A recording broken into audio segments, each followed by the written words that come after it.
I stared at the ruins of my sanctuary. 20 minutes ago, this was a climate-controlled restoration gallery in downtown Chicago, a space of silence and precision where I brought 17th-century oil paintings back to life. Now, it looked like a landfill. Cardboard boxes stamped with the logo of a cheap supplement company were stacked 6 feet high, blocking the fire exits.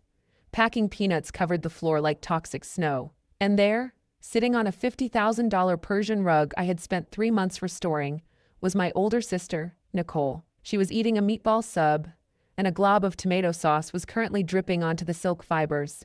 My name is Lauren, and I deal with fragile things for a living. But as I watched Nicole wipe her greasy hands on her jeans and smirk at me, I knew nothing in this room was safe. "Mom gave me permission," Nicole said, her mouth full. "She said I needed a warehouse for my business, and you weren't using this space anyway. So we moved in. If you don't like it, call the police." She actually laughed then, a small, arrogant sound that echoed off the high ceilings. She thought she was untouchable. She thought the word family was a magic spell that granted her immunity from consequences. She was wrong. Drop a comment and let me know where you're listening from and what time it is for you right now. I'd love to know who's part of our community. Chapter 2. The Architect of Silence. I didn't scream. I didn't throw a fit. I didn't give her the satisfaction of seeing my pulse rise even a single beat. My profession requires a steady hand. One tremor can destroy a masterpiece. And right now, my life was the canvas I needed to protect. I am an art restorer. My world is built on chemistry, patience, and absolute control. I work with solvents that can strip paint or burn skin if mishandled. I understand that some damage is reversible, but some rot must be cut out entirely. Nicole was the rot. She was waiting for the explosion. That's how narcissists operate. They feed on your reaction. They want you to cry, to yell, to beg, because it validates their power over you. If I shouted, she would play the victim. She would call our parents and sob about how her mean little sister was bullying her. She wanted fuel. I decided to give her nothing. I looked past her, at the chaos she had created. My eyes scanned the room, cataloging the damage like an insurance adjuster. The blocked exits, the food waste near archival materials, the unauthorized commercial activity. It wasn't a family dispute anymore. It was a series of lease violations and safety hazards. In psychology, there is a technique called the gray rock method. You become as uninteresting and unyielding as a stone. You offer no emotional surface for the toxic person to latch onto. You don't argue. You observe. You don't defend. You document. I looked Nicole dead in the eyes. Her smirk faltered for a second when she didn't see the rage she expected. She saw nothing but a mirror reflecting her own mess. "Okay," I said. My voice was flat, devoid of any inflection. "Okay?" she repeated, blinking. "That's it?" "That's it," I said. I turned around and walked out the door. I didn't slam it. I closed it with a soft, decisive click. I could hear her laughing behind me, probably texting our mother that I had rolled over, that I was weak. She had no idea. She thought I was walking away to cry. I was walking away to burn her world to the ground, legally, methodically, and without a single tear. Chapter 3. The Investment of Blood. To understand why I walked away, you have to understand the dinner that happened 2 weeks ago. It was a Sunday roast at my parents' house in the suburbs, the kind of obligatory family gathering that feels less like a meal and more like a hostage negotiation. I had come with good news. I had just secured a contract with a museum in London to restore a collection of water-damaged Victorian portraits.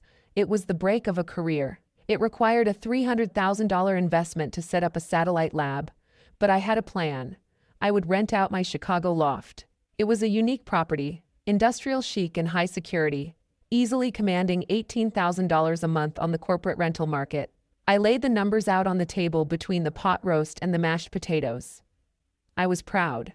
I thought, for a split second, that they might be proud too. Then Nicole spoke up. She didn't congratulate me. She looked at our mother and said, "Perfect. That solves my warehouse problem." Nicole sells supplements. Not the kind you buy in a pharmacy, but the kind you buy from a friend on Facebook, who promises they will cure your anxiety and make you rich. She calls herself a CEO. I call it a pyramid scheme. She had boxes of inventory rotting in her garage, and she decided my loft was the upgrade her brand needed. "I can move the inventory in next week," Nicole said, reaching for a roll. "It'll save me storage fees, and the address will look great on my business cards." I laughed, thinking it was a joke. It wasn't. My mother set down her fork. That's a wonderful idea, Nicole. Lauren, you're going to be in London anyway.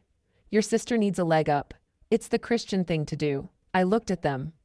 I looked at the $18,000 a month I needed to fund my dream, and I looked at my parents demanding I set it on fire to keep Nicole warm. There is a concept in economics called the sunk cost fallacy, or the gambler's fallacy. It is when a gambler keeps betting on a losing hand because they have already lost so much that they cannot bear to walk away. They think if they just put in one more chip, the luck will turn. My parents are gamblers. Nicole is their bad bet. They have poured decades of money, emotional labor, and excuses into her. She has failed at college, failed at 3 marriages, and failed at 5 businesses. Admitting she is a failure would mean admitting their parenting failed. They can't do that. So instead, they look at me, the solvent child, the one who worked and saved and built, and they see me as a fresh stack of chips. They don't love Nicole more. They are just more terrified of her failing.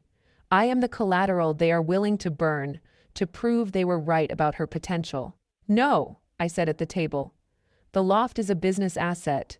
I have tenants lined up. I am not turning a multi-million-dollar property into a storage unit. My father slammed his hand on the table. You are selfish, Lauren. Your sister is drowning, and you are building a yacht. I left that dinner early. I thought that was the end of it. I thought saying no was enough. I forgot that to a gambler, a no is just a bluff they haven't called yet. Chapter 4. The Solvent Hazard. The timeline brings us back to this morning. 20 minutes before I found Nicole eating a meatball sub on my rug. I stood in the hallway outside my loft, adjusting my blazer. Next to me was Logan, a private security specialist who managed the building, and the Moros, a husband and wife executive team relocating from Paris.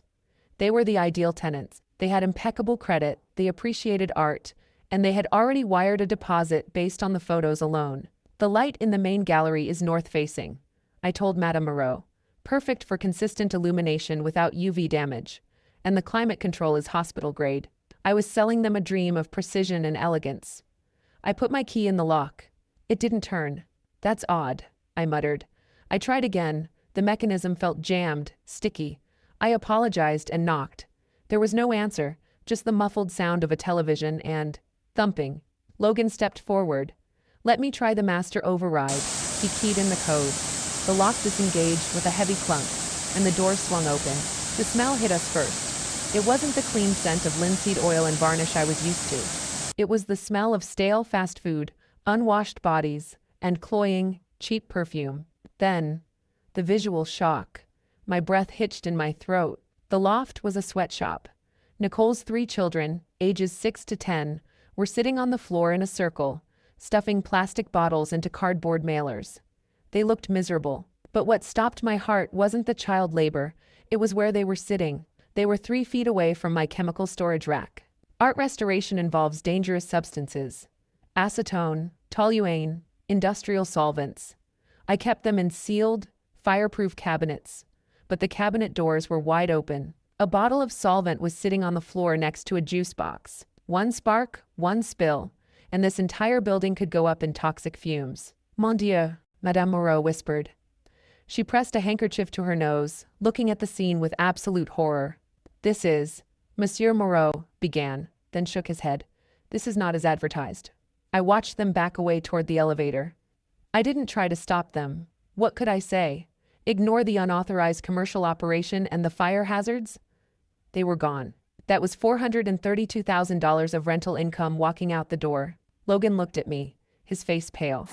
Lauren, is that acetone next to the kids' lunch? Yes, I said. That was the moment the switch flipped. This wasn't a family squabble. This was negligence. This was endangerment.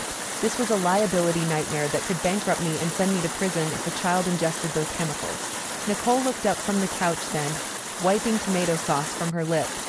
She didn't look guilty. She looked annoyed that we had interrupted her show. Oh, you're here, she said. You should have called first. Chapter 5. The 911 Protocol. The elevator ride down to the lobby was the longest 30 seconds of my life. I stood next to Logan, my hands trembling slightly.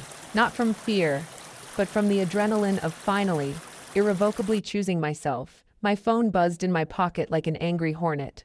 I didn't look at it, but I knew who it was. My mother. Texting me that I was selfish. Texting me that Nicole was just trying to build a future for her children. Texting me that I had upset the delicate ecosystem of enabling that our family had cultivated for 30 years. "Are you going to call your parents?" Logan asked quietly as the doors opened. I stepped into the lobby. It was cool, quiet, and sane. "No," I said. "There is no point. They will just tell me to apologize." I pulled out my phone. 17 missed calls from my mother, 5 from my father, and a notification from TikTok. Nicole had posted a video. I clicked on it. It was a tour of my loft. "Check out my new office, guys," she chirped, spinning the camera around to show the view of the skyline. "Big things coming for my brand. Manifesting abundance works." She was taking credit for my success. She was using my sanctuary as a backdrop for her delusions, and she was doing it while my mother cheered her on from the sidelines. I closed the app. I thought about the solvents. I thought about the art. I thought about the absolute disrespect of my boundaries. "She told me to call the police," I said to Logan. "What?" "She told me," I repeated, my voice steady. "If I didn't like it, I should call the police. She thinks I won't. She thinks I'm still the little sister who keeps the peace." My thumb hovered over the keypad, then pressed the sequence. 911 911. "What is your emergency?" "I need to report a trespassing in progress at 404 West Hubbard Street," I said. My voice was calm, precise, professional. "The intruders have refused to leave. There are also hazardous chemicals on the premises, and there are unsupervised minors in close proximity to them. I am concerned for their safety." I didn't say my sister. I didn't say my nieces and nephews. I used legal terms. Trespassing, child endangerment, chemical hazard. I was gray-rocking, the emergency operator. When the police arrived, 2 officers. Looking serious, I met them at the door. I showed them my deed. I showed them my ID. I explained the situation briefly and factually. "Is the individual inside a tenant?" one officer asked. "No," I said. "She is a squatter who broke in." We went up. When the officers walked into the loft, Nicole screamed. "I live here," she yelled, jumping up from the couch. "Ask my mom. She gave me permission." The officer looked at me. I looked at the officer. "Does your mother own this property?" the officer asked Nicole. "No, but..." "Then her permission is irrelevant," he said. I watched Nicole's face crumble. For the first time in her life, she was encountering a boundary that couldn't be manipulated with tears or guilt. The law didn't care about her brand. It didn't care about her struggles. It only cared about who held the deed. Chapter 6. The Marketplace Betrayal and the Bill. As the officers were escorting a sobbing Nicole toward the elevator, Logan tapped me on the shoulder. He was holding his tablet, looking at something with a frown. "Lauren," he said, "where are the Louis XIV chairs?" I looked at the corner of the room. It was empty. 2 antique chairs, upholstered in original 17th century velvet, were gone. They were worth $12,000 a pair. "Maybe she moved them to the bedroom?" I suggested, though a cold knot was forming in my stomach. "I don't think so," Logan said. He turned the tablet toward me. It was a Facebook Marketplace listing. Posted 1 hour ago. "Antique chairs. Great condition. Must go today. $500 for the pair." The seller was Nicole. The knot in my stomach tightened into a hard, heavy stone. She hadn't just invaded my home. She hadn't just endangered my livelihood. She had stolen from me. She had sold heirloom antiques for the price of a used sofa to pay for her inventory. "Officer," I called out. My voice was ice. The officer stopped. Nicole looked back at me, her mascara running down her cheeks. "I need to add a charge," I said. I held up the tablet. "Grand larceny." Nicole's eyes went wide. "I was just borrowing them. I was going to pay you back when my business took off." "That's not how theft works," the officer said. He reached for his handcuffs. This wasn't a family dispute anymore. It was a felony. By the time my parents arrived at the precinct to pick up the children, Nicole was being processed. They burst into the waiting area, my mother's face red and blotchy, my father looking like he wanted to hit someone. "Drop the charges," my mother screamed, rushing at me. "She's your sister. How could you do this?" I didn't flinch. I reached into my bag and pulled out a document I had drafted on my phone while waiting. It was an invoice. "This is a bill," I said, handing it to my father. "For the professional cleaning of the loft, for the disposal of the hazardous waste she brought in, for the restoration of the rug she ruined." And for the market value of the chairs she sold. My father stared at the paper, his hands shaking. You are dead to us. Good, I said. That means you can't ask me for money anymore. I turned my back on them. I walked out of the station, into the cool Chicago night. I was alone. I had no family, and I had never felt more free. Chapter 7. The Architecture of Peace. It has been 6 months since I walked out of that police station.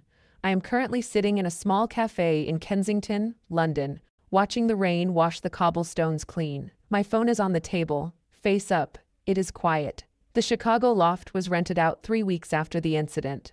I had to hire a specialized cleaning crew, the kind that usually deals with crime scenes or hoarding situations, to fully sanitize the space. They stripped the carpets, repainted the walls, and removed every trace of the chaos Nicole had brought into my world. It cost me $5,000, but it was worth every penny to exorcise the ghosts of obligation. The Moreaus, the French couple who had fled in horror, actually came back.